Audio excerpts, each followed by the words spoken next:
the peaceful village of Cuma, where birds sang sweet songs and the wind carried stories from one home to another, there lived a couple whose love warmed every heart. Adoma and Tembo were the kind of couple people admired from afar. Adoma was soft-spoken, graceful, and always ready to help anyone in need. Her smile lit up the path of many in the village, and her heart was full of kindness. Tembo, her husband, was a hard-working woodcarver, known for creating beautiful pieces that told stories through their curves and patterns. He was gentle, honest, and deeply in love with Adoma.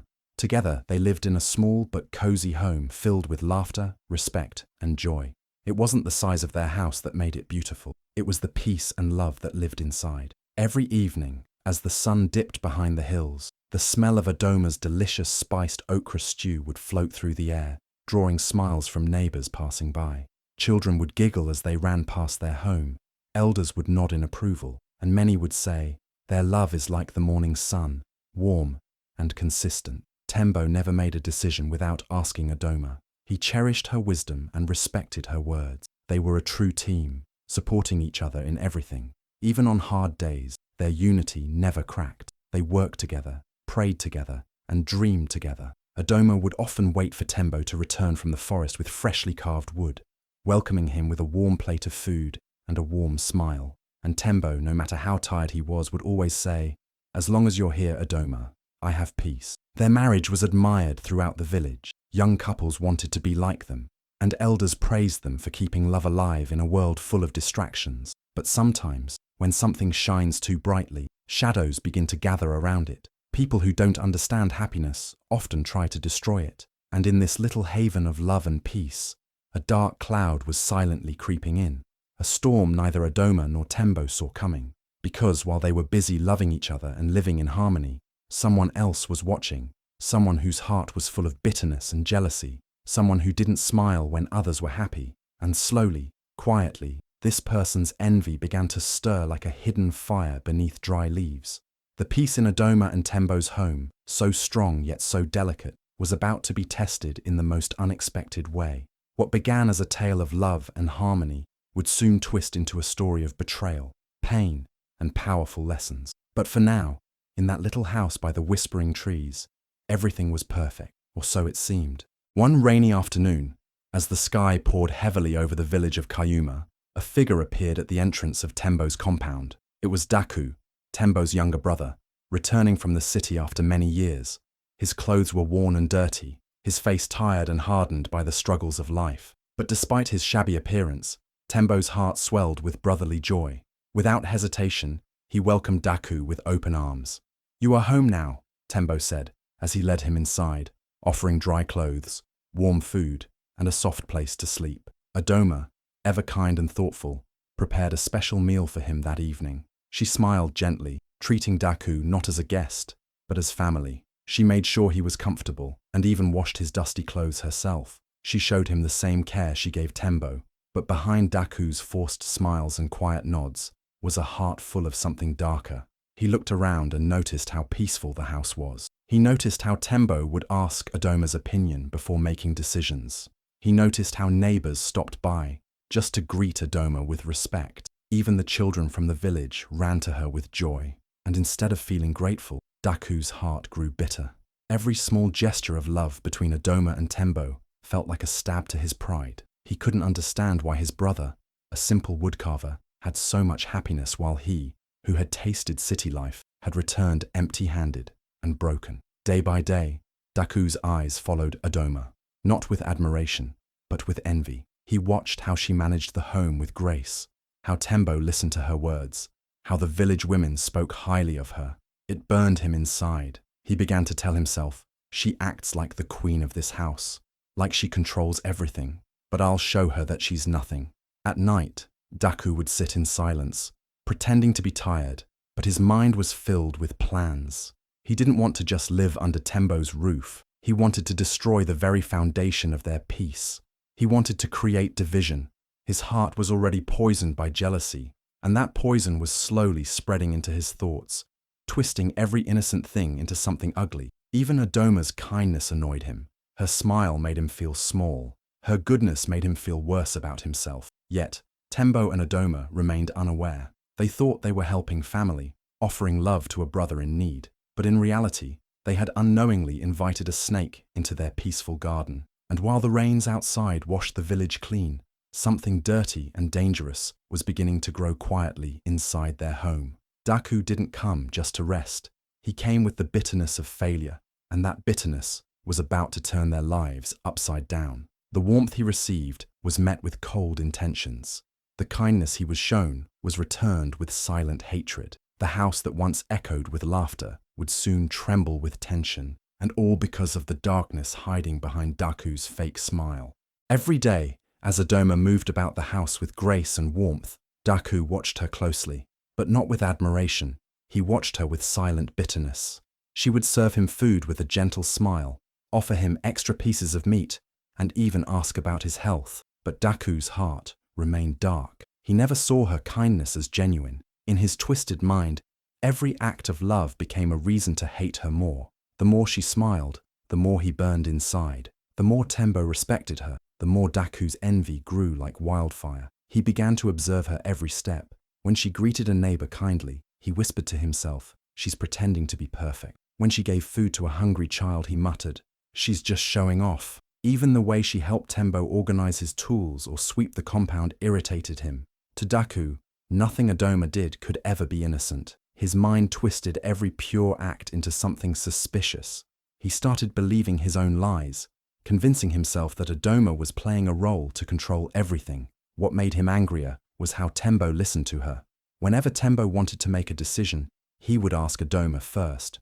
Whether it was about planting a tree or visiting a relative, Tembo always valued her opinion. That respect pierced Daku like a thorn in his flesh.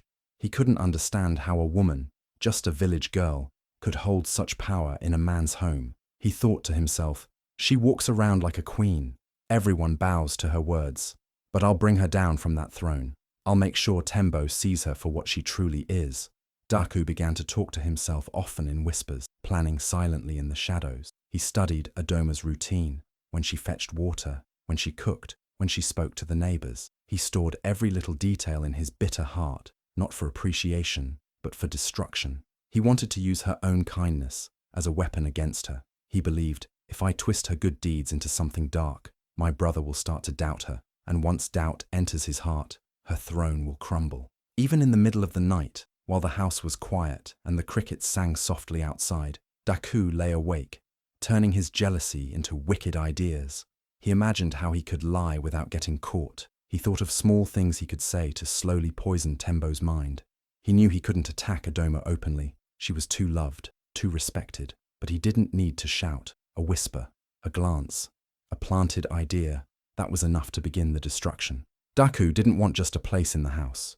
He wanted to destroy the peace that Adoma had built. He wanted to break the bond between his brother and his wife. In his twisted heart, he thought, if I can remove her, I will be the only one Tembo listens to. Then this house will belong to me. And so, behind the kind meals and polite conversations, a storm was brewing quietly, a storm born out of jealousy, bitterness, and silent hatred. Adoma, unaware, continued to smile and serve with her pure heart. But Daku's eyes were no longer those of a brother. They were the eyes of someone waiting to strike. And soon, the first crack in their peaceful world would begin to appear. One quiet evening, when the stars lit the sky like scattered diamonds, Tembo and Daku sat outside their home. The warm night breeze carried the scent of wood smoke and fresh earth. Tembo smiled softly, sipping his calabash of palm wine, unaware that the man sitting beside him was about to shake the peace in his heart. Daku, holding his drink, shifted uncomfortably on his stool and let out a long sigh, loud enough for Tembo to notice. Tembo turned to him and asked, "What's troubling you, brother?"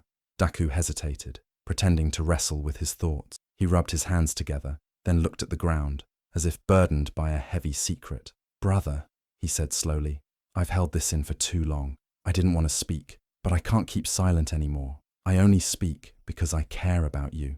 Tembo's smile faded, his eyes now fixed on his younger brother with curiosity and concern. Daku took a deep breath and leaned in closer. "I've seen Adoma talking to strangers, men, and not just once. It happens often, sometimes in the evening when you're not around." He paused and looked up, pretending to be pained by his own words. "I told myself maybe it's nothing. Maybe I misunderstood, but then, the way she lowers her voice when she sees me, the way she acts as if nothing happened, it's not normal, brother.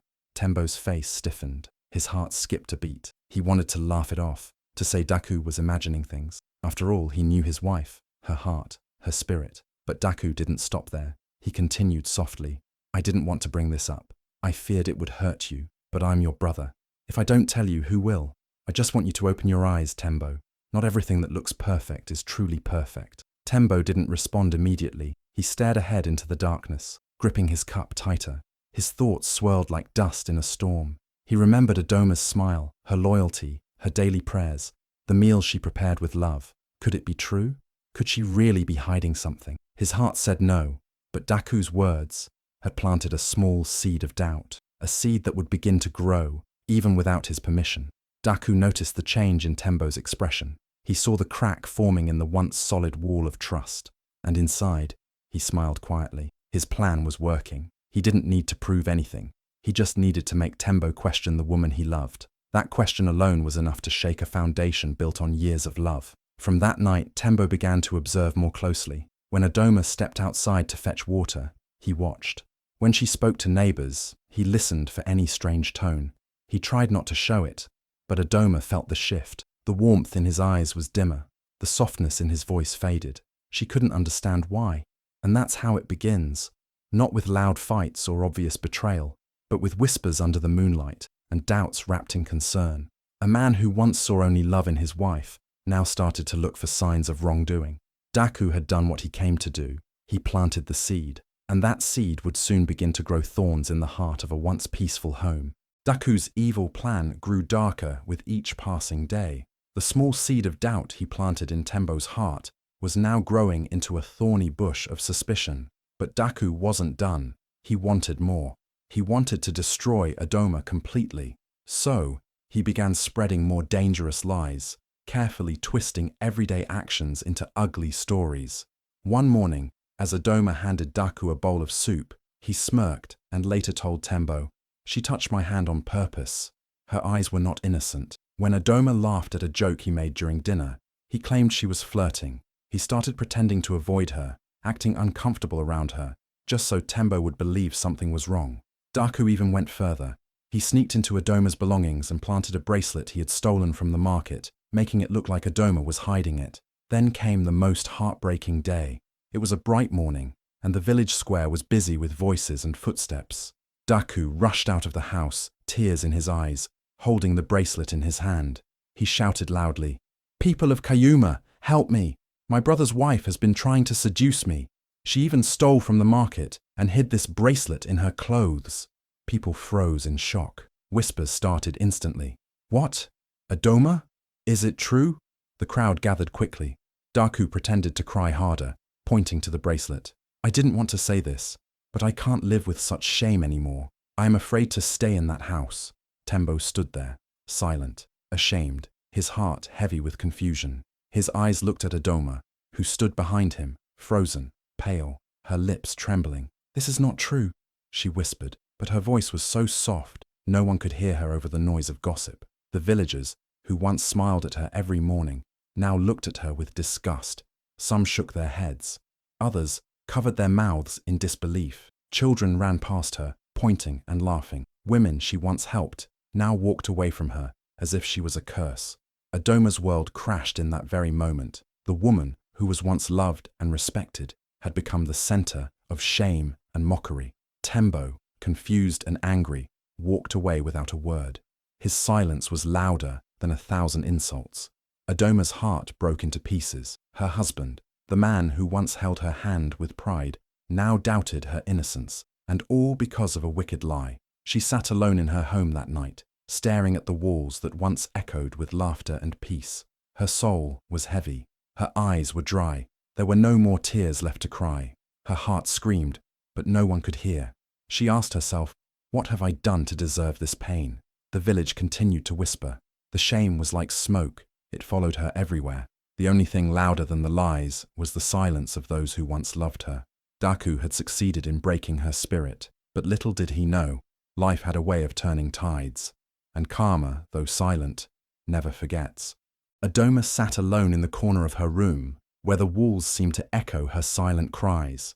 She didn't scream, she didn't argue, she didn't defend herself with angry words. Instead, her tears flowed quietly, like a river that had no end. Each tear carried a piece of her shattered heart, but still, she held her head high. Even when no one was watching, she remained graceful. She still swept the compound. She still cooked for Tembo and Daku, placing the food gently on the mat. Even though her hands trembled with pain, she still watered the garden with the same care, though her soul felt dry and cracked. Every night, when the village slept, Adoma knelt by the small clay lamp in her room and whispered prayers to the ancestors. She didn't ask for revenge. She didn't ask for Daku to suffer. She only asked for one thing: truth. Let truth find its way, even if it walks slowly, she said softly, wiping her tears with the edge of her wrapper. She became a shadow in her own home. Daku walked around with pride, smiling as if he had conquered something. Tembo, on the other hand, was caught in a storm of confusion. He sat quietly most days, no longer looking at Adoma the way he used to. The warmth in his eyes had disappeared, but deep inside, something still pulled at him. He remembered how Adoma used to sing while cooking, how she laughed like the wind, how she always stood by him through every hardship. And now, that light had gone dim, but not completely. Tembo noticed the small things. He noticed how Adoma never snapped, never stopped caring, even when she was treated like a stranger. He watched how she placed his food gently without saying a word. He saw how her eyes held pain, yet never anger. A part of him began to question Daku's stories. He wondered, why would a guilty woman continue to serve with such quiet strength? Why would she still show kindness when everyone else had turned against her? But shame is a heavy chain, and it tied Tembo's heart. He felt embarrassed for doubting her, yet his pride stopped him from apologizing. So he stayed distant, pretending not to care, while secretly watching her every move. Each time he looked at her, he saw a woman who had not broken, even under the weight of lies and disgrace. Her silence spoke louder than any defense. Her strength wasn't loud, it was in her patience, in her dignity, in her unshaken spirit. And slowly, whispers in the village began to change. Some people started to wonder, why hasn't she fought back? Maybe she's innocent. A few old women who knew Adoma since childhood started defending her quietly. That girl has a heart of gold. Something doesn't feel right, they said. But Adoma didn't hear these whispers. She simply kept walking with her pain, carrying it like a heavy pot on her head, balancing it with grace. She was bruised, but not broken, and though her heart was bleeding, her soul stood tall. The fire inside her may have dimmed, but it had not died, and one day, the truth she prayed for would rise like the morning sun, slow but unstoppable. Elder Bashiru was no ordinary man.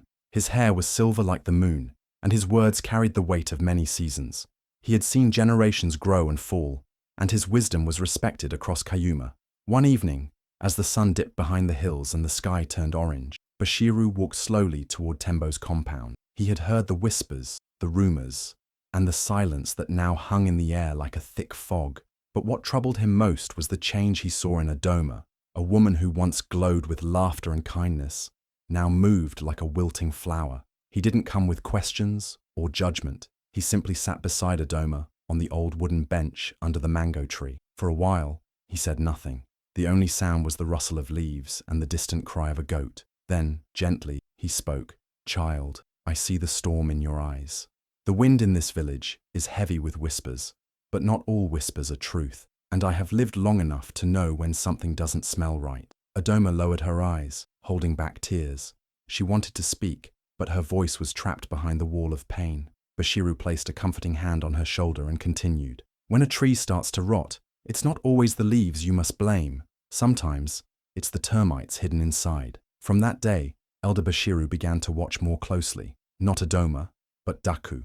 He visited often, pretending to make casual conversation with Tembo and his brother. He asked questions, small, simple questions, but his wise old mind pieced together every answer. He noticed how Daku's stories kept changing. One day, he said Adoma met a stranger behind the river. Another day, it was near the market. Details didn't add up. Bashiru also listened to the village. He listened not just to what people said, but how they said it. He heard the way some villagers repeated Daku's accusations too eagerly, as if trying to convince even themselves.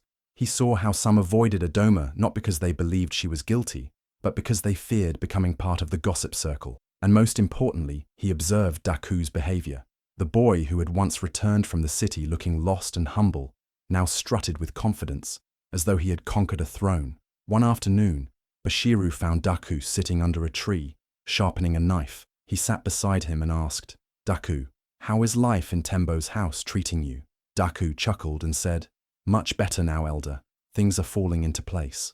That small answer, that smug tone, told Bashiru more than Daku realized. A man who truly suffered injustice does not smile so quickly. A man who carries truth walks with humility, not pride. Bashiru said nothing that day, but deep in his heart, he knew there was a lie buried in Tembo's house, and it was Daku who planted it. Now, all he needed was a way to make the truth rise, because no matter how deep a lie is buried, it cannot stay hidden forever. And with every passing day, the roots of truth were beginning to push through the soil. One cool evening, as the sun slipped behind the hills and the village was wrapping itself in the quiet of dusk, a young boy named Kilo came running with breathless urgency. His feet kicked up dust as he rushed to Elder Bashiru's compound.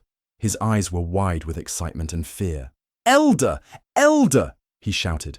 "I saw something. I saw Daku bury something behind the hut, late last night when everyone was asleep." Bashiru's wise eyes narrowed. He knew this could be the moment truth had been waiting for. He stood up without delay and followed the boy to the exact spot behind Tembo's hut. Soon, a few elders from the council joined them. Curious and cautious, they began to dig, and after a few minutes, one of them struck something hard. It was an old leather pouch, dusty and hidden deep in the soil. Inside it, they found something that would shake the entire village: a diary. But this was not just any diary. It was Daku's own handwritten confessions. Page after page, the elders read Daku's thoughts. He had written everything: his jealousy toward Adoma, how he planned to destroy her image, how he manipulated Tembo, and how he twisted her kindness into wicked lies. But what made the elders even more shocked was a detailed note about how he had bribed a local trader to spread false stories about Adoma's behavior. As news of the discovery spread, the village erupted in murmurs. People gathered quickly in the village square, their hearts pounding with anticipation. The air was thick with tension. What was once just gossip now stood on the edge of truth. Elder Bashiru stepped into the center of the crowd, holding the diary high. The villagers fell silent. Even birds seemed to stop chirping, as if they too wanted to hear what was coming. With a calm but firm voice, Bashiru began to read the diary aloud. Every sentence hit the crowd like thunder. Each word exposed the evil hidden behind Daku's smiling face. The villagers gasped in disbelief, covering their mouths in shock. Mothers held their children closer. Some cried. Others shook their heads in regret for believing the lies. Then, as if fate wanted to crush every last shadow of deception, the trader Daku had bribed stepped forward. With a trembling voice he admitted, "Yes, Daku gave me money to lie. I did not know the damage it would cause. Forgive me, people of Cuma." The entire crowd turned toward Tembo. The man who once stood proud now crumbled to his knees. His eyes filled with tears as he looked at Adoma, the woman he once doubted. He held his head in shame, unable to face her. Guilt pressed on his chest like a heavy stone. The truth was out, but the damage had already scarred their hearts. The villagers surrounded Adoma, their eyes now full of respect and deep regret. Some wept and apologized. Others bowed before her, ashamed of how quickly they had judged. But Adoma, with a heart as pure as the river water, simply stood in silence, her strength shining brighter than ever. Truth had finally risen, loud and clear, and the one who tried to destroy her was now the one drowning in disgrace. Daku stood in the center of the village square, his face pale, his knees trembling, the shame wrapped around him like chains. The very people he once deceived now looked at him with disgust and fury. No one came to his defense. Even the children, who once greeted him with smiles, now turned their faces away. Elder Bashiru raised his staff and declared with a thunderous voice, "For the lies you have spread, for the pain you have caused, and for the poison you poured into this peaceful home, leave Cuma. You are no longer welcome here." Without a single word, Daku picked up his small bag, filled only with the weight of his wickedness. As he began to walk away, villagers followed behind him, chanting, "Lies bring ruin! Lies bring ruin!" Some picked handfuls of dust and threw it at him as a final act of rejection. The proud man who had once walked into the village pretending to be a savior was now walking out like a disgrace, covered in dirt, guilt, and regret. Days turned into weeks, and Daku's life became a living curse.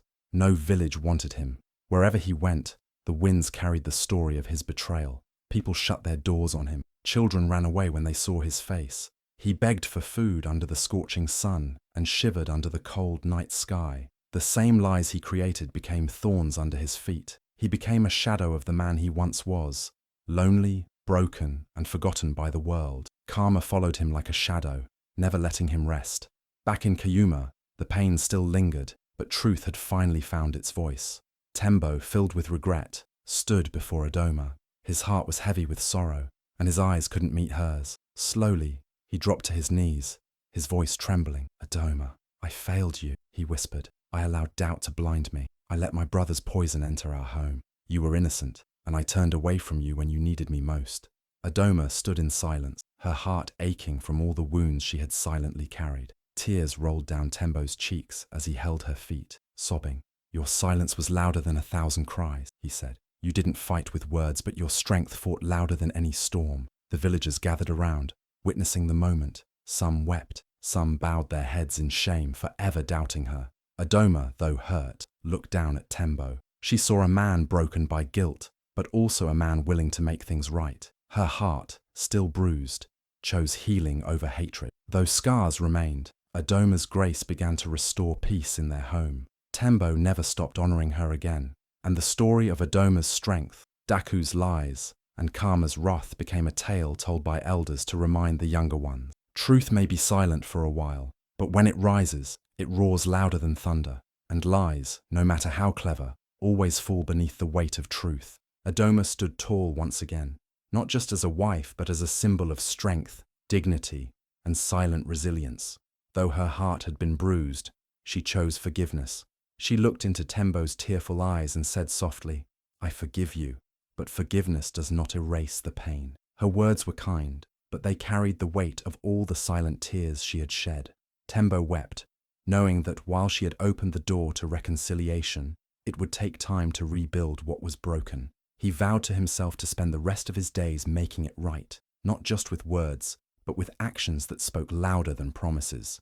With time, the village of Cuma witnessed a new light in Adoma.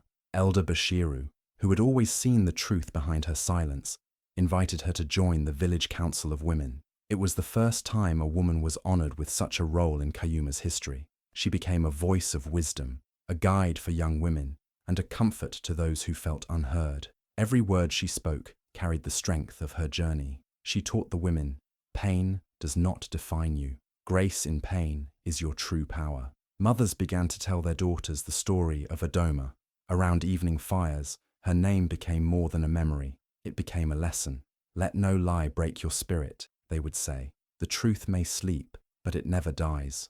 Her journey from disgrace to honor was told in every home, whispered in every prayer, and remembered in every heart. Tembo, deeply humbled, became a changed man. He no longer walked ahead of Adoma, but beside her. He listened more, spoke less, and treated her with the respect she had always deserved. Every day, he brought her fresh flowers from the forest, cooked her favorite meals, and sat by her side like a student, learning from a wise teacher. His regret didn't fade overnight, but his sincerity slowly softened the wounds he had caused. Even the villagers who once believed Daku's lies came to Adoma with apologies, heads bowed, voices low, and though their words couldn't undo the damage, Adoma accepted their remorse with grace. "Let your hearts be different now," she would say gently. "Do better, love better." Years passed, but Adoma's story continued to echo through generations. Girls named their daughters after her. Young brides carried her lessons in their hearts. She became a quiet legend, not because she shouted, but because she stood tall when the world tried to bend her. Her strength was not in revenge, but in choosing peace, in finding power in forgiveness, and in never allowing lies to define her worth. Tembo remained by her side, never again allowing doubt to enter their home. Together, they rebuilt their love, brick by brick, moment by moment. Their story reminded everyone in Cuma that no matter how strong a storm may seem, the sun always rises again. And sometimes, the quietest hearts carry the loudest strength. If this story touched your heart, then take a moment to reflect. How many Adomas exist around us, suffering in silence, holding on with strength, waiting for truth to shine? Let this story be a reminder that no matter how heavy the lies, the truth will always rise. And no matter how cruel the betrayal, dignity and grace will always find their way back home.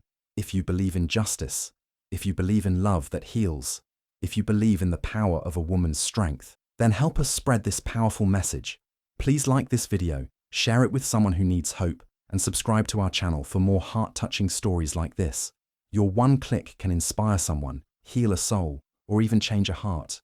Thank you for watching. May your life be filled with truth, love, and light.